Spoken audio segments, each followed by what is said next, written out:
Assalamualaikum to all of you. My name is Ryan. I read in class metric and my class teacher name is Miss Anila and today my presentation topic is reflection of light. Reflection of light हमारे पास क्या होता है? The light ray strikes the boundary of another medium. A part of light is turned back into the same medium. This is called reflection of light. Reflection of light हमारे पास क्या होता है, यानी कि लाइट की ऐसी रेज जो किसी भी रिफ्लेक्टिंग सरफेस पर स्ट्राइक करे और बाउंस बैक हो जाए अपने सेम मीडियम पर। ऐसे प्रोसेस को हम क्या कहते हैं? Reflection of light. जैसे ये मैंने बनाया प्रोजेक्ट, आप देख सकते हैं कि ये लाइट की रेज है और ये आई और एक रिफ्लेक्टिंग सरफेस से टकराई और फिर बाउंस बैक हो गई अपने सेम मीडियम पर। ये हमारे पास मिरर है, ये एक रिफ्लेक्टिंग सरफेस है।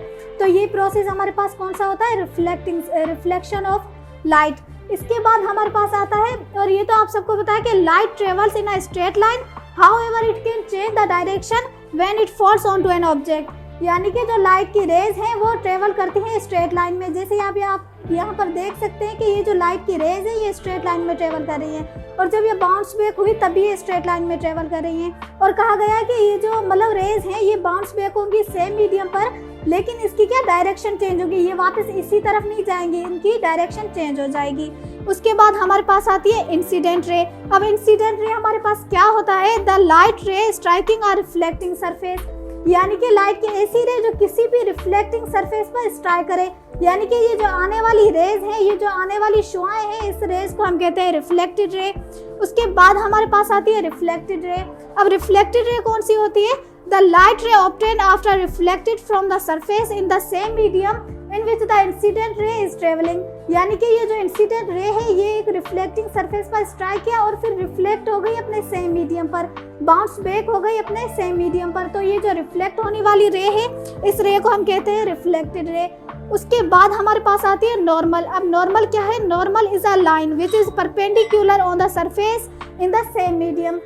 यानी कि नॉर्मल लाइन हमारे पास वो होती है जो मतलब किसी भी रिफ्लेक्टिंग सरफेस के परपेंडिकुलर होती है। जैसे आप यहाँ पर देख सकते हैं, ये हमारे पास है इंसिडेंट रे और ये हमारे पास है रिफ्लेक्टेड रे। इन दोनों के बीच में हमने एक इमेजिनरी लाइन लगाई है। ये हमने क्यों लगाई है? क्योंकि इसके दरमियान दो 90 डिग्री के एंगल बन रहे थे, और ये जो लाइन है इसको हम कहते हैं नॉर्मल लाइन। इसके बाद हमारे पास आता है एंगल ऑफ इंसिडेंस। अब एंगल ऑफ इंसिडेंस हमारे पास क्या होता है? The angle between incident ray and normal line which is called angle of incidence. यानी कि ये जो इंसिडेंट रे है और नॉर्मल लाइन, इन दोनों के बीच में जो ये 90 डिग्री का एंगल बन रहा है, इस एंगल को हम कहते हैं एंगल ऑफ इंसिडेंस। और इसको हम डिनोट किससे करते हैं? लेटर आई से। और इसके बाद हमारे पास आता है एंगल ऑफ रिफ्लेक्शन। अब एंगल ऑफ रिफ्लेक्शन हम किसे कहते हैं? The angle between reflected ray और normal line, this is called angle of reflection. यानी कि ये जो रिफ्लेक्टेड रे है और नॉर्मल लाइन है, इन दोनों के बीच में जो 90 डिग्री का एंगल बन रहा है, इसको हम कहते हैं एंगल ऑफ रिफ्लेक्शन। और इसको हम डिनोट किसे करते हैं? लेटर आर से। और तो इस पूरे प्रोसेस को हम, ये इसकी टर्म्स थी, और इस पूरे प्रोसेस को हम क्या कहते हैं? Reflection of light. I hope you understand. Thank you.